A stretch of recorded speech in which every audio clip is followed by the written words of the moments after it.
ومن أحسن قولا ممن دعا إلى الله. بسم اللہ الرحمن الرحیم. السلام علیکم ورحمۃ اللہ وبرکاتہ. پیارے دوستوں اور عزیز بہنوں، میں ہوں یوسف ملک اور آپ دیکھ رہے ہیں دعوت جنت کا راستہ. دوستوں، آگے بڑھنے سے پہلے آپ سے گزارش ہے کہ ہماری ویڈیوز کو زیادہ سے زیادہ شیئر کریں، اور اگر ابھی تک آپ نے ہمارے چینل کو سبسکرائب نہیں کیا تو اس کو سبسکرائب ضرور کر لیں اور کمنٹس باکس میں اپنی رائے کا اظہار کریں.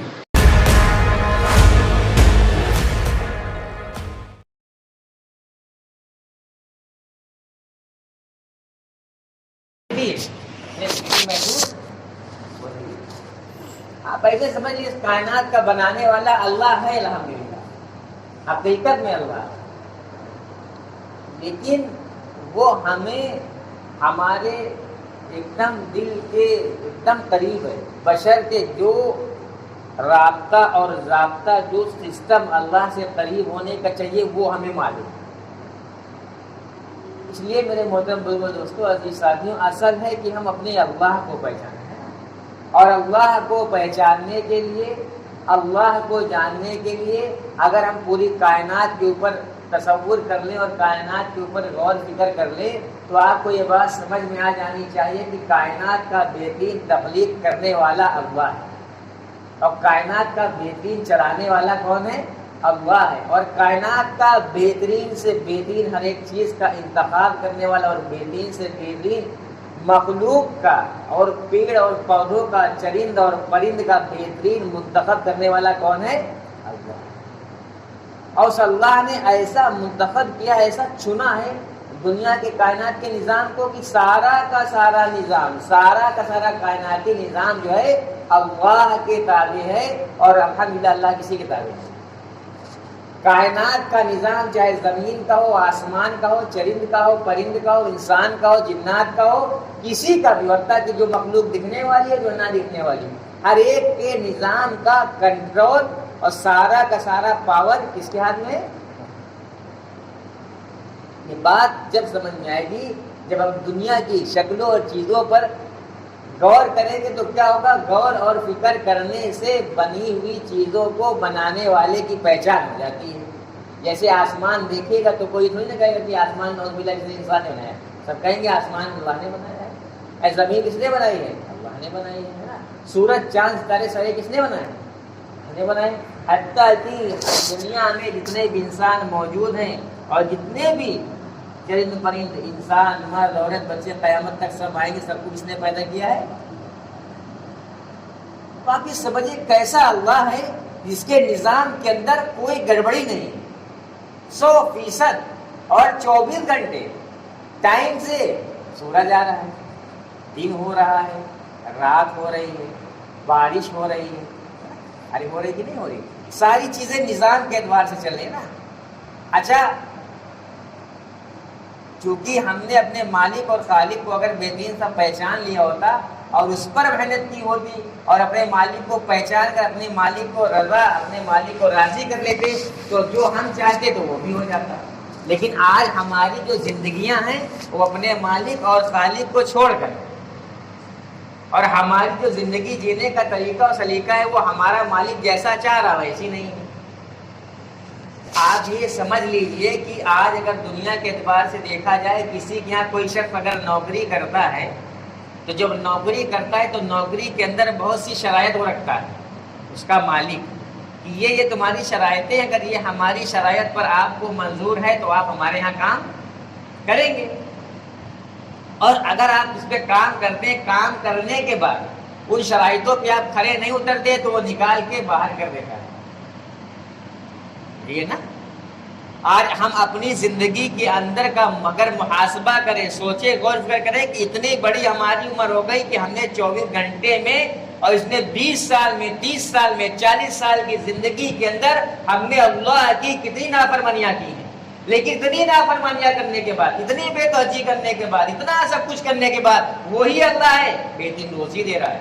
آنکھ کو، جسم کو، شکل کو، صورت کو صحیح بنایا، اور ہم سب کچھ ہونے کے بعد اس کی ناشکری کر رہے ہیں. لیکن اس کے سب کچھ ہونے کے باوجود بھی اللہ ہمیں دنیا کے اندر بہترین جلا رہا ہے، کھلا رہا ہے، پلا رہا ہے. کیوں؟ اس لیے کھلا پلا رہا ہے کہ دیکھو میرے بھائی، جس اللہ نے ہمیں دنیا کے اندر بھیجا ہے اس اللہ کی منشا ہے کہ یہ بندہ مجھے پہچانے، مجھ سے محبت کرنے والا بنے.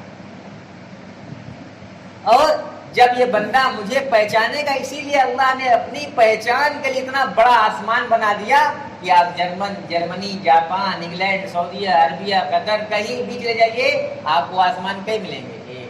ارے ملے گا نہیں ملے گا؟ آپ پوری دنیا گھمائیے، جو سورج آج آپ کو یہاں دکھ رہا ہے.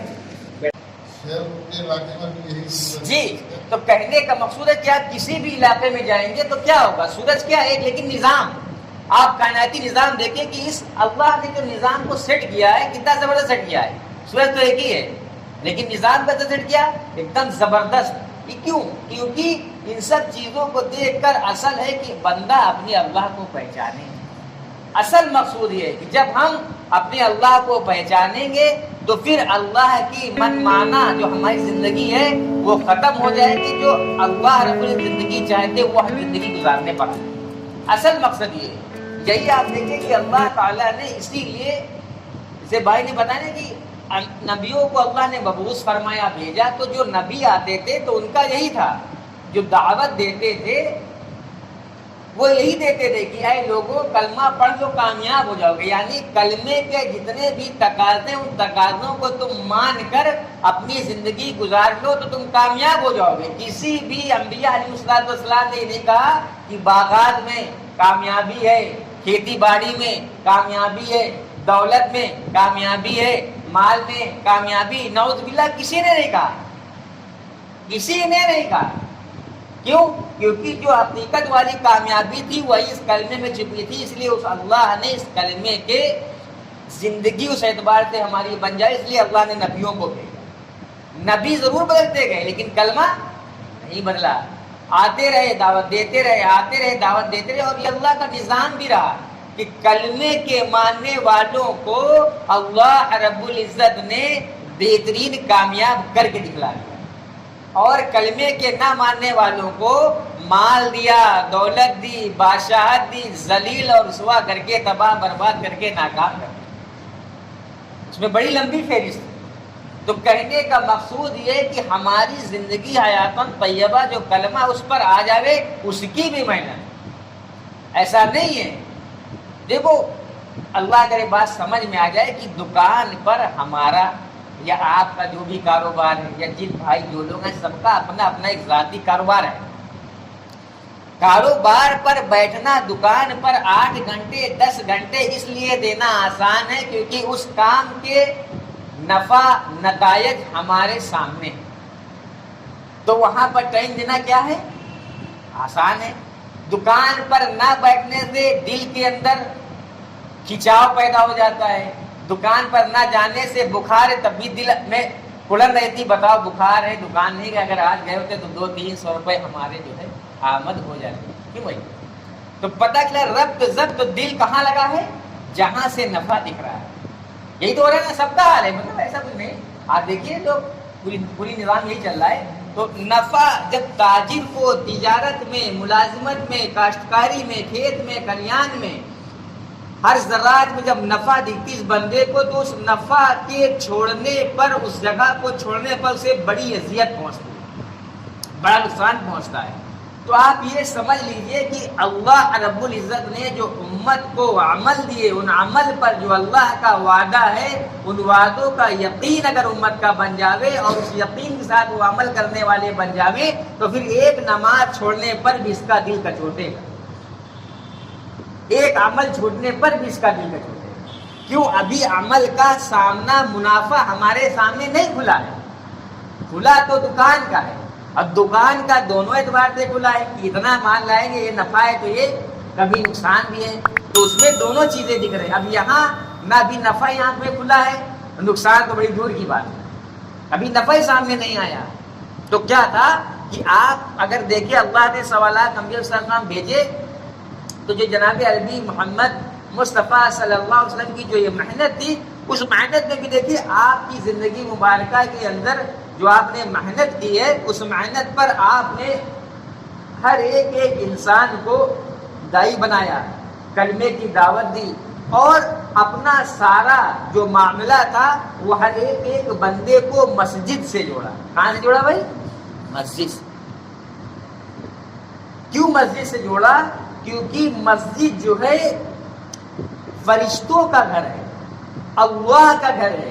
اس مسجد کے اندر بیٹھنے سے اللہ رب العزت دل کے اندر سکون اتار دیتے ہیں.